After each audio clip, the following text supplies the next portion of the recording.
Breaking news para sa lahat ng senior citizens. Mula Pebrero hanggang Marso 2026, may malaking pagbabago sa pension benefits na makakaapekto sa milyon-milyong seniors sa buong bansa. Kung ikaw o ang iyong mga magulang ay senior citizen, this is the video you cannot miss. Narinig mo na ba ang balita? May bagong rate ng pensyon na ipinatutupad ngayong taon at maraming seniors ang hindi pa alam kung magkano ang kanilang matatanggap at paano ito makukuha. Ito ay hindi simpleng increase lang. May kasamang additional benefits na pwedeng magdulot ng laking tulong sa inyong pangarawaran na gastusin. Sa video na ito, ililista ko ng detalyado ang lahat ng kailangan ninyong malam. Ang eksaktong halaga ng bagong pension rate, sino-sino ang qualified sa benefits na ito, ang step-by-step process kung paano mag-apply, mga special provisions na baka hindi nyo pa alam, important deadlines na hindi dapat palampasin. Hindi ito clickbait. Lahat ng impormasyon dito ay verified at updated para sa 2026. Tandaan, knowledge is power at ang video na ito ay magiging gabay ninyo para makuha ang karapatang benepisyo na para sa inyo. Kung nakatulong ang video na ito o gusto mong matulungan ang iba pang seniors, please hit that like button now. Ipakita natin na maraming Pilipino ang interesado sa tamang impormasyon para sa ating mga matatanda. Magandang araw sa inyong lahat at sa video na ito, pag-uusapan natin ang isa sa pinakaimportanteng balita para sa ating mga senior citizens ngayong taong 2626. Maraming salamat sa lahat ng nanonood at sa mga bagong viewers. Welcome sa channel. Bago tayo magsimula, gusto ko lang sabihin na ang lahat ng impormasyong ibibigay ko dito ay verified at updated. Kaya makakaasa kayong tama at totoo ang lahat ng sasabihin ko. Una sa lahat, nais kong linawin na ang pension benefits para sa senior citizens ay isa sa mga pinakamahalaga at pinaka-deserving na programa ng gobyerno. Ang ating mga matatanda ay nagtrabaho ng buong buhay nila, nagambag sa ekonomiya, at ngayong kanilang panahon na upang magpahinga at mag-enjoy ng kanilang golden years. Dapat nating siguraduhin na sila ay may sapat na suporta mula sa gobyerno at sa lipunan. Kaya naman ang pagkakaroon ng tamang kaalaman tungkol sa pension rates at benefits ay hindi lamang importante. Ito ay isang karapatan na dapat nating ipaglaban at maintindihan ng lubusan. Ngayon, maraming seniors ang nagtatanong kung ano ba talaga ang nangyayari sa kanilang pensyon ngayong Pebrero hanggang Marso 26. May mga naririnig silang balita, may mga nababasa sa social media, pero hindi nila sigurado kung ano ang totoo at ano ang fake news. Kaya nga nandito tayo ngayong araw na ito upang linawin ang lahat ng bagay-bagay. Gusto kong siguraduhin na pagkatapos ninyong panoorin ang video na ito, meron kayong kumpletong idea kung ano ang mga hakbang na kailangan ninyong gawin, kung magkano ang matatanggap ninyo at kung paano ninyo makukuha ang mga benefits na nakalaan para sa inyo. Magsimula tayo sa pinakabatayan ng lahat. Ang Social Security System or SS Pension ay isa sa mga pangunahing source ng income para sa maraming retires sa Pilipinas. Bukod dito, mayon din tayong Government Service Insurance System o GSIS para sa mga dating government employees. Ang dalawang institusyong ito ay may kanya-kanyang sistema at programa, pero ang layunin ay pareho na magbigay ng financial security sa ating mga senior citizens na nag-retire na mula sa kanilang trabaho. Ngayong taon, may mga pagbabago at adjustments na ginagawa upang masiguro na ang halaga ng pensyon ay sapat para sa tumataas na cost of living at sa pangangailangan ng ating mga matatanda.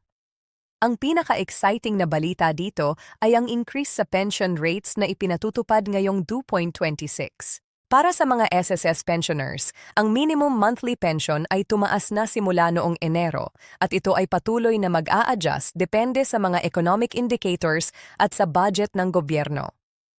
Ang average increase ay umaabot sa mahigit 5% na nangangahulugan na kung ang dating pension ninyo ay 10,000 bawat buwan, mayon na kayong additional na PH500 o higit pa. Para sa iba, lalo na sa mga may mas mataas na contributions noon, ang increase ay maaaring umabot pa ng mas malaki. Pero hindi lang diyan nagtatapos ang magandang balita. Mayroon ding tinatawag na 13th month pension na regular na ibinibigay tuwing Disyembre. At ngayong taon, pinag-aaralan ng gobyerno kung may posibilidad na magdagdag pa ng isa pang bonus payment sa gitna ng taon. Ito ay bahagi ng patuloy na pagsisikap na masiguro na ang ating mga seniors ay may sapat na resources upang harapin ang daily expenses, medical bills, at iba pang ngailangan. Ang 13th month pension na ito ay malaking tulong talaga, lalo na sa panahon ng Pasko, kung saan maraming gastusin ang mga pamilya. Pero ang ideya na magkaroon ng mid-year bonus ay isang revolutionary concept na makakatulong ng husto sa mga seniors na nahihirapan sa budget lalo na sa tag-init kung saan tumataas ang kuryente dahil sa aircon at sa iba pang factors. Ngayon, pag-usapan naman natin kung sino-sino ang qualified para sa mga benefits na ito. Una sa lahat, dapat kayong registered SSS member or GSIS member, depende kung saan kayo nag-contribute nung kayo ay employed pa. Para sa SS, ang minimum qualifying condition ay dapat kayong nakapag-contribute ng at least 120 monthly contributions bago kayo nag-retire. Ang retirement age ay generally 60 years old, pero may options din para sa early retirement kung kayo ay umabot na ng minimum contributions at edad na 55 taon. Sa GSIS naman, ang requirements ay medyo iba. Dapat kayong government employee na nag-serve ng at least 15 years at umabot na ng edad na 6 na apo upang ma-qualify sa full retirement benefits. May optional retirement din sa edad na 55 kung kayo ay nag-serve na ng at least 15 years. Ang proseso ng pag-apply para sa pension benefits ay naging masimple na ngayong mga nakaraang taon dahil sa digitalization ng mga serbisyo. Para sa SS members, maaari na kayong mag-apply online sa pamamagitan ng SSS website or mobile app. Hindi na kailangan na pumunta pa sa opisina at pumila ng mahabang oras, lalo na kung mahirap na para sa inyo ang maglakad o mag-trial dahil sa edad o kalusugan. Ang kailangan lang ninyo ay ang inyong SS number, valid identification cards, proof of age, tulad ng birth certificate at kung applicable, marriage certificate kung kayo ay claiming spousal benefits din. Ang processing time ay usually umaabot ng 3 hanggang 6 na buwan. Pero sa mga recent improvements, marami nang nakareceive ng kanilang pensyon sa loob lamang ng 2 hanggang 3 buwan. Para naman sa GSIS members, ang proseso ay katulad din. May GSIS online portal na maaari ninyong gamitin para mag-file ng retirement application. Kailangan ninyong i-upload ang necessary documents at i-submit ang application form. Ang GSIS ay karaniwang mas mabilis ang processing compared sa SSS dahil mas organized ang kanilang database ng government employees. Pero kahit na mas mabilis, importante pa rin na mag-apply kayo ng maaga, at least 3 to 6 months before your intended retirement date para masiguro na walang delay sa inyong first pension payment. Bukod sa regular pension, mayon ding iba pang benefits na available para sa senior citizens na hindi lahat ay aware. Una dito ay ang health benefits sa pamamagitan ng PhilHealth. Lahat ng senior citizens ay automatically covered ng PhilHealth at ito ay nagbibigay ng malaking tulong sa hospitalization at medical expenses. Ang coverage ay umaabot sa libongo depende sa uri ng medical procedure or treatment na kailangan ninyo. Ito ay isang malaking blessing, lalo na sa panahon kung saan ang medical cost ay napakataas at patuloy na tumataas. Maraming seniors ang hindi nag-avail ng PhilHealth benefits nila dahil hindi nila alam kung paano. Kaya importante na alamin ninyo kung paano mag-file ng claims at kung ano ang mga covered procedures. Meron ding prescription discount na abot hanggang 20% para sa lahat ng medicines na kailangan ng seniors. Ito ay mandated by law sa ilalim ng Expanded Senior Citizens Act. Kapag bumili kayo ng gamot sa kahit anong pharmacy sa Pilipinas, dapat kayong bigyan ng automatic discount kung ipapakita ninyo ang inyong senior citizen ID. Hindi na kailangan na magtanong pa or mag-request, dapat automatic na ibinibigay ito. Kung may pharmacy na tumangging magbigay ng discount, pwede ninyong i-report ito sa Department of Social Welfare and Development o sa local government unit ninyo dahil ito ay violation ng batas. Ang transportation discount ay isa pang importante. Senior citizens ay entitled sa 24 discount sa lahat ng public transportation including buses, jeeps, trains, at domestic flights.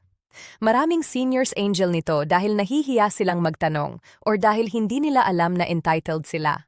Pero dapat nating tandaan na ito ay batas at ang mga transportation companies ay obligado na magbigay nito. Sa airports, may priority lanes din para sa seniors para hindi na kayo mahirapan sa mahabang pila. Sa mga train stations tulad ng MRT at LRT, may priority queuing din para sa inyo. Lahat ng ito ay bahagi ng rights ninyo bilang senior citizen ng bansa. Pag-usapan naman natin ang tax exemptions na available para sa seniors. Kung kayo ay may income na hindi lumalampas sa certain threshold except kayo sa income tax, ang threshold ay regular na ina-adjust based sa inflation at cost of living.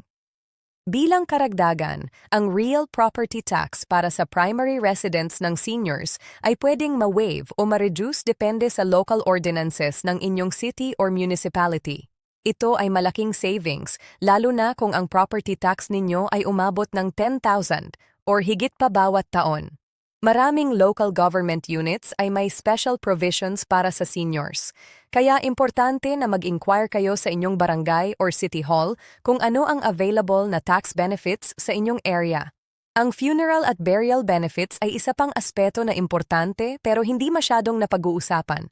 Ang SSS at GSIS ay parehong nagbibigay ng death benefits sa mga beneficiaries ng deceased pensioners. Para sa SS, ang death benefit ay umaabot ng hanggang pat 3,000 plus ang monthly pension ay maaaring ituloy sa eligible dependents tulad ng asawa or minor children. Sa GSIS, ang death benefits ay mas malaki at umabot ng hanggang depende sa service length at contributions ng deceased member. Ito ay malaking tulong sa mga naiwan, lalo na sa panahon ng pagdadalamhati kung saan maraming gastusin sa funeral at bal. Ngayon, pag-usapan natin ang practical tips kung paano ninyo ma-maximize ang inyong pension at benefits.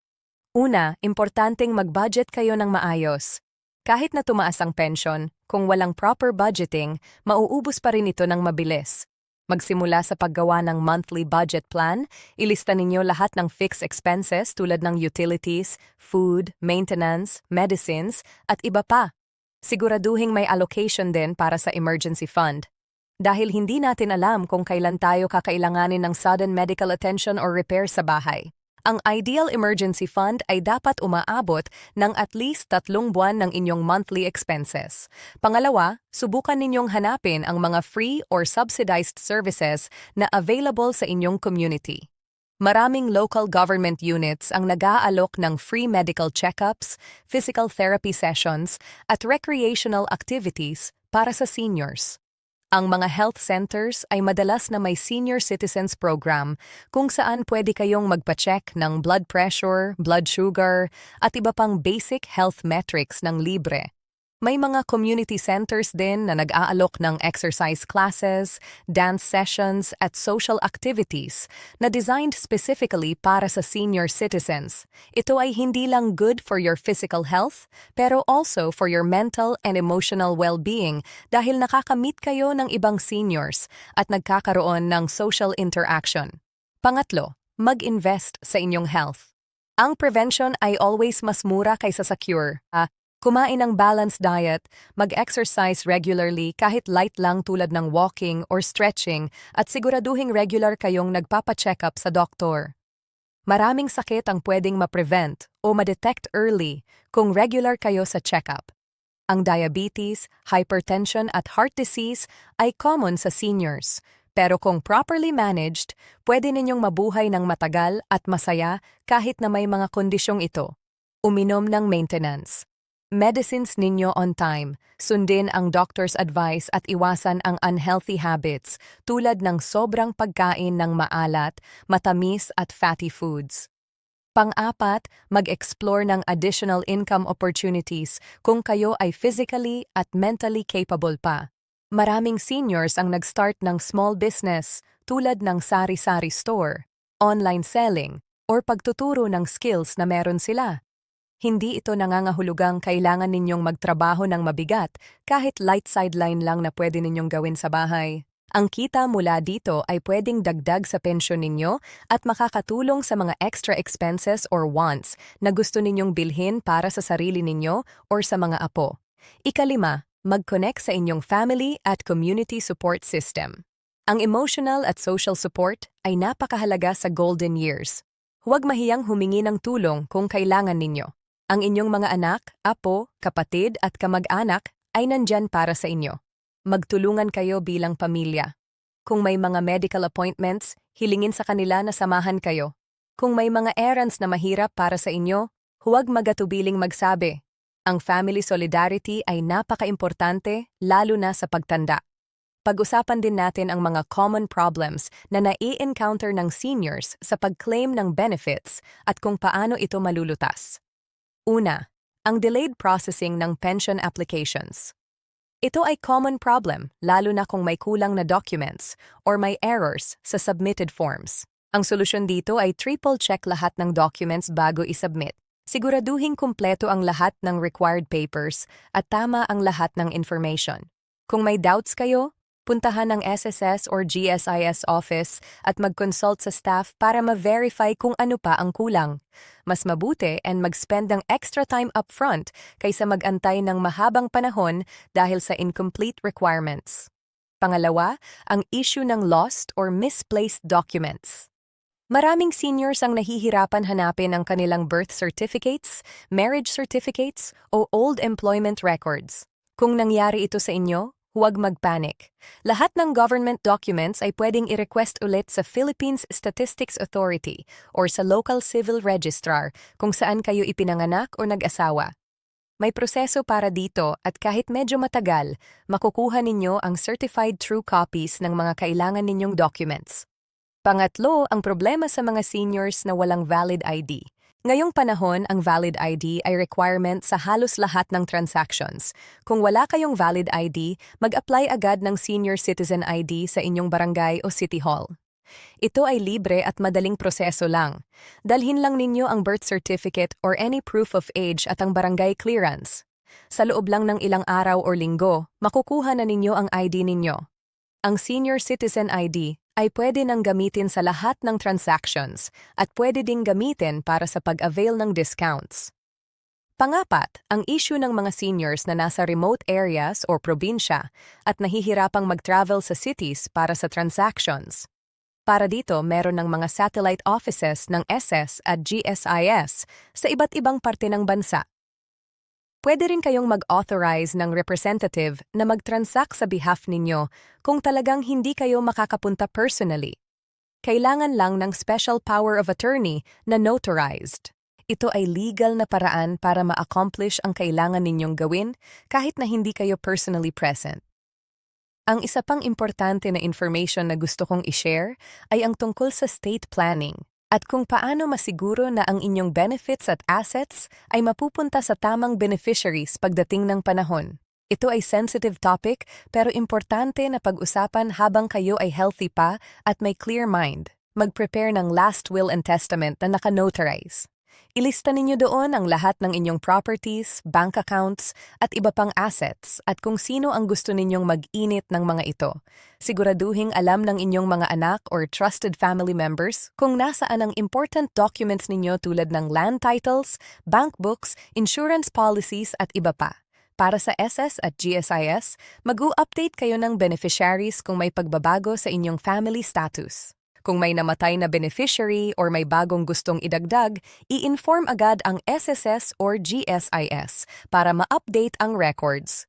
Ito ay makakatulong na walang komplikasyon sa future kung sakaling may mangyari sa inyo. Ang mga beneficiaries ay dapat updated para ang death benefits ay mabilis na ma-release sa kanila without hassle. Ang technology ngayon ay malaking tulong din sa seniors. Kung kayo ay may smartphone or may access sa computer, mag-explore ng mga apps at websites na pwedeng gamitin para sa inyong transactions. Ang SSS at GSIS ay may mobile apps na where you can check your pension schedule, contribution history, at iba pang information. Pwede rin kayong mag-transact online na. Kung hindi kayo techie, hingin ang tulong ng inyong mga apo or ng mga younger family members na turuan kayo. Basic navigation lang naman ang kailangan. Once na matuto kayo, napaka-convenient na dahil pwede na kayong mag-check ng status ng pension ninyo from the comfort of your home. Ang financial literacy ay importante din. Maraming seniors ang na-scam or nadadaya dahil kulang sa kaalaman tungkol sa money management at investments. Mag-ingat sa mga too good to be true investment offers. Kung may nag-aalok sa inyo ng business na guaranteed high returns in a short period, most likely scam yan. Consult with your family members bago mag-invest ng malaking amount. Mag-stick sa legitimate banks at financial institutions kung gusto ninyong mag-invest. Ang bangko ay insured ng Philippine Deposit Insurance Corporation hanggang PH 5,000 per depositor. So mas safe ang pera ninyo doon. Sa pagtatapos ng video na ito, gusto kong bigyang diin na ang pension at benefits na natatanggap ninyo ay resulta ng inyong years of hard work at contributions. Ito ay hindi charity o awa. Ito ay karapatan ninyo, kaya naman dapat ninyong i-maximize at gamitin ng wasto ang lahat ng available benefits. Huwag mahiyang magtanong, huwag mahiyang mag-seek ng assistance at huwag mahiyang ipaglaban ang inyong rights bilang senior citizen. Ang gobyerno at ang lipunan ay may obligasyon na alagaan kayo at siguraduhing may dignidad at quality of life kayo sa inyong golden years. Nais ko ring mag-remind sa lahat ng viewers na ang information sharing ay napakahalaga. Kung nakatulong sa inyo ang video na ito, i-share ninyo sa inyong mga kaibigan, kamag-anak at kapitbahay na senior citizens din. Maraming matatanda ang walang access sa information dahil hindi sila marunong gumamit ng internet or dahil nasa remote area sila. By sharing this video, tinutulungan ninyo silang maka-access ng importante at life-changing information. Maaari rin kayong mag-print ng summary ng important points at ipamahagi sa inyong community or barangay hall para mas maraming seniors ang makabenefit. Para sa mga anak, apo at mga kaanak ng senior citizens na nanonood, pakiusap ko sa inyo ay alagaan at respetuhin ang inyong mga matatanda. Tulungan ninyo silang ma-access ang kanilang benefits. Kung kailangan nilang mag-apply or mag-renew ng documents, samahan ninyo sila. Kung may medical appointments, i-accompany ninyo. Ang simpleng pagtulong na ito ay malaking bagay sa kanila. Remember na dumating din ang panahon na tayo rin ay tatanda at ang treatment na ibibigay natin ngayon sa ating mga seniors ay magiging example sa next generation kung paano rin nila tayo tratratuhin in the future. Salamat sa lahat ng nanonood. Sana ay natulungan ko kayo sa comprehensive information na ibinigay ko regarding the pension rates and benefits for seniors this 2026. Kung may mga additional questions kayo or specific concerns, feel free to leave a comment below at tutulungan ko kayong sagutin isa-isa. Huwag kalimutang mag-like ng video para sa algorithm at para tuloy-tuloy tayong makapag-share ng important information. Subscribe din sa channel para updated kayo sa future videos about senior citizens benefits, government programs at iba pang useful information. Mag-click rin ng notification bell para instant ang notification ninyo every time may upload ako.